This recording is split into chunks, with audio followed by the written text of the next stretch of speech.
Alors récemment, Marianne a sorti un nouvel article. Il titre « Netflix, Disney, Marvel, la baisse de culture générale des candidats au poste d'instituteur 2023 ». Alors, est-ce que c'est vraiment ça la vraie crise de 2024 ? Est-ce qu'on va jeter aux oubliettes les œuvres de Victor Hugo pour se contenter de regarder des séries sur Netflix ? Est-ce que le monde va cesser d'exister ? Eh bien, c'est à cette question qu'on va essayer de répondre dans ce premier épisode de Qui s'en fout ?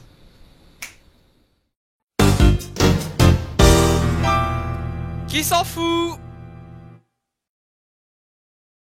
Alors, les instituteurs, est-ce que c'est définitivement finito ? Eh bien, Marianne nous annonce avoir compulsé des rapports de jury. Alors compulser, directement, ça impose le respect, quoi. Ça fait peur, mais ça fait aussi très pro. Alors qu'en vrai, ils ont quasiment rien compulsé, hein. Ils ont juste trouvé en ligne les PDF que j'ai pris 30 secondes à trouver. Ils ont vaguement collé des trucs ensemble pour que ça fasse un article à charge et un peu dans une esthétique de vague urgence. Et bon, voilà, bah, déjà, super, bravo Marianne, vous avez compulsé des rapports de jury. Donc, les évaluateurs notent des lacunes en grammaire, orthographe et mathématiques chez certains candidats et déplorent une pauvreté de références culturelles. De nombreux aspirants professeurs citent des émissions de télé-réalité ou des films Disney et méconnaissent la culture littéraire et patrimoniale. Alors là, pour commencer, c'est assez fort. Parce que là, les lacunes en grammaire, en orthographe et en mathématiques, elles sont placées dans la même phrase que de nombreux aspirants professeurs citent des émissions de télé-réalité ou des films de Disney. Il n'y a même pas de virgule. Pire, il y a 2 points, c'est-à-dire qu'il y aura une forme de causalité entre ces deux facteurs. Source ? Ne t'inquiète pas, ça va bien se passer. On dirait même que la culture populaire et la culture classique sont incompatibles. Mais depuis quand ? Depuis quand God of War est incompatible avec la mythologie ? On ne peut pas établir des liens de causalité comme ça. Ce qui serait intéressant, ce serait plutôt de se poser des questions, comme pourquoi le niveau des élèves baisse ? Et après, on peut tenter d'y répondre, plutôt que de passer directement par le mépris. Bon, après tout, Marie-Estelle Peck, la journaliste qui a dirigé cet article, était au Figaro, donc il fallait peut-être s'y préparer. Ah oui, c'est très fin, je l'accorde, de dire que le niveau des élèves baisse parce que le niveau des professeurs baisse. En plus, c'est du jamais vu, d'accord. Mais bon, et si on prend le problème à l'envers ? Peut-être aussi que c'est parce que le niveau des élèves a baissé que le niveau des instituteurs baisse. Ça serait pas non plus complètement incongru, c'est-à-dire que les instituteurs, avant d'être des candidats à un concours, c'est quand même des êtres humains qui sont allés à l'école avant. Surtout le même système éducatif pour la plupart, à part ceux qui viennent de l'étranger ou qui ont étudié à l'étranger. Donc ça serait pas débile de se dire que peut-être qu'en fait, le système a raté quelque chose et aujourd'hui, on en ressent les résultats. Bon, il faut accorder quelque chose à Marianne, pour le coup, il se base vraiment sur une étude, l'étude PISA. Cette étude nous confirme bien une baisse du niveau des élèves, mais précise cependant le fait que la baisse depuis l'année 2012 semble généralisée dans les pays de l'OCDE, et met l'emphase sur les effets de la pandémie qui ont fait réduire le niveau global, mais qui ont aussi resserré les inégalités, réduisant le nombre d'excellents élèves, mais aussi réduisant les écarts. Pour la culture scientifique et la compréhension de l'écrit, le niveau baisse également, mais là les inégalités restent très élevées. Alors, en effet, on ne voit pas de mention de Netflix, Marvel, Disney. Peut-être qu'on y reviendra, mais je vous appelle, pour l'instant, c'est pas le cas. Par contre, on peut se poser des questions légitimes sur cette baisse de niveau. Pourquoi ? Eh bien, on pourrait se dire que c'est peut-être la faute à la baisse du volume horaire, à l'augmentation du nombre d'effectifs dans les classes en raison de la baisse du nombre de classes. Peut-être que c'est le fait que les professeurs remplaçants se succèdent sans jamais pouvoir se parler. Peut-être que c'est le fait qu'il y a moins de moyens de manière générale. Et puis, il faut pas oublier quelque chose. Les lycéens, par exemple, toute leur vie, elle a changé depuis la réforme du lycée, hein. C'est-à-dire que depuis qu'il y a les spécialités et qu'en plus il y a Parcoursup, c'est quand même un peu chaotique. On reproche aux élèves de terminale qu'ils en ont plus rien à foutre dès que c'est le 3e trimestre parce que ça compte plus dans Parcoursup. Et en même temps, tout le reste de l'année, on leur rabâche que le truc le plus important dans leur carrière, leur scolarité, leur vie, l'alpha, l'oméga de s'ils sont bons ou de s'ils ne sont rien, c'est quand même le fait qu'ils aient des bonnes notes pour avoir une bonne formation sur Parcoursup qui est un peu le loto de la vie. Il n'y a pas un peu une contradiction peut-être ? Même si on veut atteindre des facs, on n'est pas certain d'y être parce que, alors que il y a matériellement les capacités de nous accueillir, on n'est pas certain d'y être parce qu'il y a une mise en position et un certain nombre de places qui est arbitrairement retenue. Donc on a fondé un syndicat lycéen, le SNL, syndicat national lycéen, qui est à plusieurs endroits en France. Il y a quelques semaines, il y a eu des exclusions qui ont été prononcées à l'encontre de certains de mes camarades, ce qui est assez inacceptable, sachant que Macron en permanence exhorte la jeunesse à aller se mobiliser, à s'engager. Quand elle le fait, il la réprime. Parcoursup c'est compliqué parce que oui, c'est un peu la roulette russe. Moi je suis passé 2 fois par Parcoursup, j'ai fait une première année de fac puis une deuxième première année, et il y a des licences qui sont pas dispo quand tu te réinscris sur Parcoursup en tant que candidat libre, qui sont dispo à nouveau derrière quelques jours plus tard, donc c'est un peu compliqué à comprendre tout ce qui est algorithme, tout ça. C'est une sélection, mon master, il y a clairement pas assez de place en master par rapport à tous ceux qui sont en licence qui ont envie de faire un master. Voilà, c'est des choses, les calendriers sont intenables, les lycéens, je comprends qu'ils soient perdus, on leur demande des lettres de motivation qui seront pas lues, on leur demande des CV qui seront pas lus parce que tout le monde s'en fout, et donc à un moment c'est compliqué aussi de savoir ce qu'il faut faire concrètement pour passer en études supérieures, et il y a une vraie sélection qui est faite, et ça c'est en effet avec le gouvernement Macron qui veut juste l'élite et qui délaisse complètement ceux qui n'ont pas, entre guillemets, pas le niveau pour être à la fac selon eux.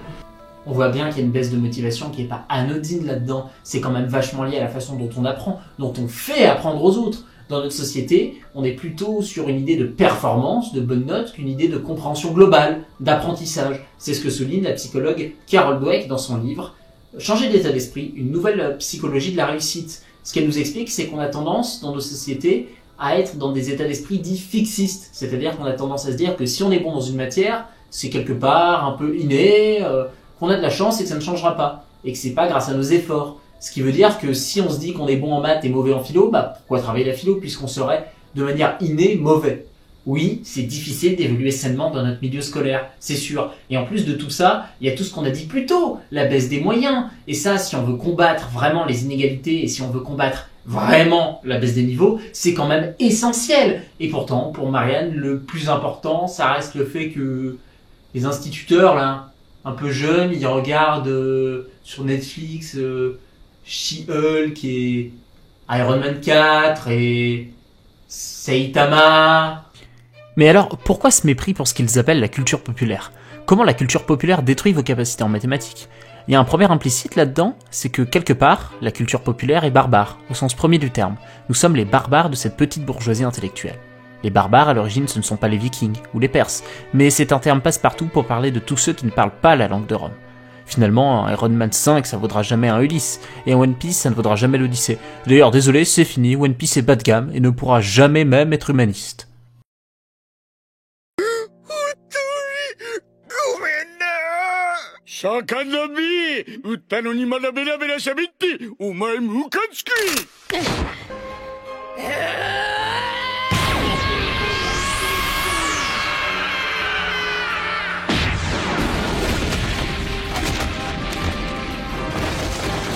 Tu as lu Nietzsche, toi? Tu as lu Descartes? Non, c'est bon, allez, retourne regarder Zuga Charco sur Netflix, quoi, finalement.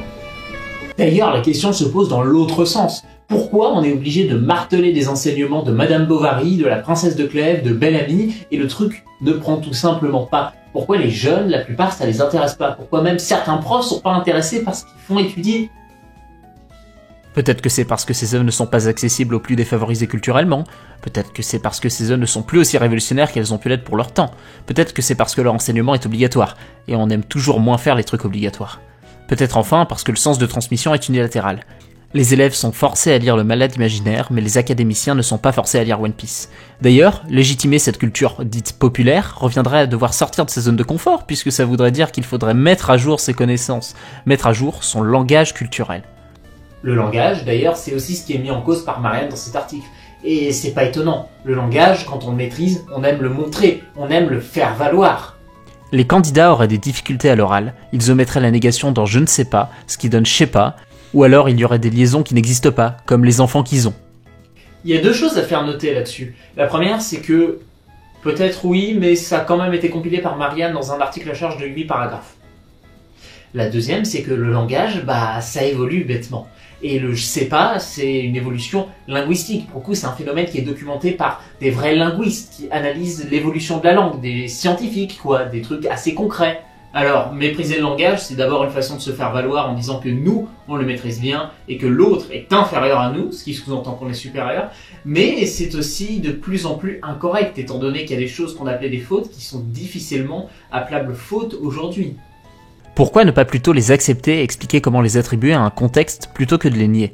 À ce sujet, je vous conseille vraiment ce petit livre Gallimard, pas cher et très intéressant, qui nous en apprend beaucoup sur le français, ses variantes, ses évolutions, franchement, super bouquin. C'est typiquement onfréiste, c'est un peu une sorte de logique de l'effondrement, comme si la noble culture, tellement supérieure, ne pourrait jamais être supplantée. Le rap et les mangas, ça vaut pas l'opéra et, et la littérature. Bah oui, Astérix, c'est pas la recherche du temps perdu. Je suis même étonné qu'on soit obligé de le dire, et qu'on passe pour un fasciste quand on le dit. Mais bon, ça c'est vieux comme le monde, hein. Vous saviez que Socrate, à l'époque, il condamnait l'écriture comme un phénomène qui affaiblirait notre mémoire et celle des générations futures. Puis la culture populaire, c'est important, ça permet d'apprendre des mots, ça permet d'apprendre des concepts, ça permet d'apprendre des idées, et finalement, ça permet aussi quelque chose de majeur dans l'éducation, se sociabiliser. Ça permet d'avoir des discussions, d'entretenir des liens, de se faire des amis, et aujourd'hui, on le sait très bien, le fait de pouvoir se faire des amis et de sociabiliser, c'est tout aussi, si ce n'est plus important que la capacité à focaliser son attention, bien réviser ses devoirs, être attentif en classe. On peut le déplorer d'ailleurs peut-être, hein, mais c'est souvent ceux qui ont les hobbies soit les plus bizarres, soit au contraire les plus classiques et qui sont fans de Madame Bovary qui trinquent et qui arrivent mal à se faire des amis, qui se font souvent harceler. Eh oui. Et puis réduire la culture populaire à des choses qui ne valent pas le temps de s'y intéresser, des banalités, des whoosh, des zooms, c'est sous-estimer son importance grandement. MathPat de Game Theory et le Tropper ont fait des très bonnes vidéos là-dessus, je manquerai pas de les mettre dans la description non plus. Mais bien sûr que les jeux vidéo, les séries, les animés, ça va jouer un rôle important dans la formation d'idées dans la masse citoyenne. Ça va même peut-être influencer les choix de carrière des élèves. Alors, au lieu de les dénigrer, pourquoi ne pas essayer de les intéresser avec cette culture populaire? Soyons un peu concrets pendant une seconde. Vous avez un prof un peu cool, de français, d'anglais, oui pourquoi pas, d'anglais. Il vous fait un cours nul sur les couleurs, là, avec les chansons nulles d'anglais qui te rentrent dans la tête et qui en sortent pas. Amy, how you doing? Oh, hi Stuart. School is so crazy these days and when I'm not at school, I'm at work. Amy. À la place, vous pourriez avoir un prof qui vous parle des couleurs, en prenant des Pokémon par exemple, voire des noms de jeux. Imaginez un professeur de physique qui vous parle d'Iron Man ou qui vous explique les fréquences d'onde avec Pokémon écarlate et violet. Ça serait une bonne manière de capter votre attention, non? Sans même parler de séries ou de jeux éducatifs. Si mon prof de français me faisait jouer à Arnjo, mais j'irais lire Hugo en cabrant. Valjean Smash! Oh! Je dis pas qu'on pourra s'en servir pour tout apprendre, mais ça créera ce petit sentiment de différence, de nouveauté, qui risquera de vous intéresser. Moi, mon prof de sciences économiques et sociales, il nous mettait des épisodes des Simpsons en cours. Pourquoi? Parce que ça faisait un moment convivial, c'était intéressant, ça changeait, c'était rigolo, et puis il en faisait une analyse pertinente, intéressante. Pourquoi? Parce que c'est de la culture populaire, mais c'est de la culture populaire basée sur le quotidien des Américains, qui reflète une certaine réalité, quelque chose de concret pour le cours.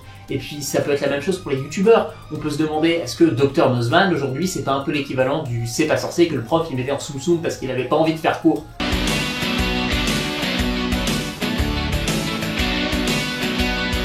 La question qu'on retrouve en sous-texte, c'est aussi: est-ce que le professeur doit systématiquement avoir cet aspect de vieux sage mystérieux qui détient la connaissance et qui la délivrera à travers ses grands détours de phrases verbeux? Est-ce qu'un professeur, ça ne peut pas être aussi quelqu'un qui, pour être engageant, cherche à intéresser ses élèves avec d'autres choses que de la culture classique? D'ailleurs, il est un peu obligé s'il ne veut pas être assoupissant. Est-ce que le professeur peut être humain, finalement? On a tous eu un vieux sage sympa, même si un peu vieux jeu, qui donnait des super cours. Je propose pas de les abolir. D'ailleurs, je ne pense pas que la solution soit binaire. Il faut bien sûr un peu des deux. On ne peut qu'espérer que les profs de français et de maths savent ce qu'ils enseignent, c'est le but. Mais pourquoi ne pas essayer de créer du lien entre les générations, plutôt que de s'indigner de la différence entre la nôtre et les jeunes? Je ne veux pas d'un pays où TikTok remplace les romans, où les influenceurs remplacent les grands auteurs. Pourquoi ne pas mieux recruter les profs et mieux les former? Et puis, on entend souvent parler de ces cas où les classes d'instit sont tellement grandes, ou les personnels tellement peu formés que les enfants ne sont pas changés pendant des heures, si ce n'est pire. Quand je dis ça, c'est littéral. Il y a plus d'un collège à côté de chez moi qui recrute à Bac+2. Bac+2, c'est-à-dire que les mecs, ils sont plus jeunes que moi et ils vont aller enseigner à des gamins. Bien sûr qu'il y a un problème, mais pourquoi on fait ça? Parce que les profs, il y en a plus, on les a plus formés, il y en a plus. Pourquoi ne pas créer plus de classes, si l'on veut vraiment que les élèves réussissent? Ce qui n'a pas l'air d'être l'intention actuelle, ou même le tournant que prend notre gouvernement sur les dernières années, ou sur les dernières semaines. Avec comme objectif de garder la maîtrise de nos finances publiques. Nous allons, avec le ministre des Comptes publics, réduire de 10 milliards d'euros les dépenses de l'État en 2024. Et j'insiste sur le fait que ce n'est ni le but...